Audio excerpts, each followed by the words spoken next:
And if we find out that you're breaking the quarantine order and violating the quarantine order, you could be arrested.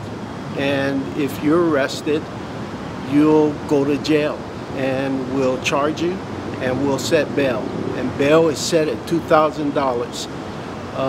So it's not a pleasant experience, and it does stay on your record.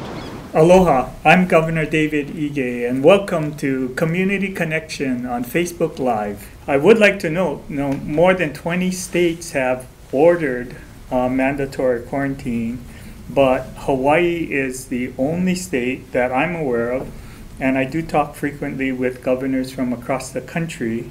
Hawaii is the only state that have actively implemented and taken action to ensure that the 14-day mandatory quarantine really means something. Well, every day we're receiving telephone calls, anonymous tips, email notifications of people suspected of breaking the quarantine, and we follow up on them, every single one of them.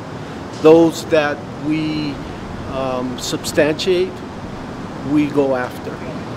And this is something that's a joint effort by our county police department as well as our state law enforcement entities. Enforcement of the quarantine is always going to be a challenge. We know that this is something that is new to our law enforcement community. It's a very stressful time in the state of Hawaii in general, and so the idea that we have persons who are subject to quarantine and possibly breaking quarantine causes a lot of stress.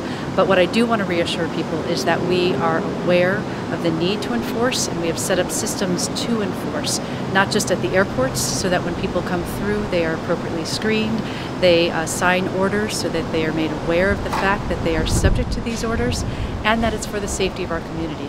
If we can get people to understand why we're doing this and that it's a safety measure, compliance becomes much easier. Our local residents are in compliance. They understand. They don't want to put our elderly, our young children in jeopardy. But there are people, there are visitors who come here for whatever reason, and they want to test the system.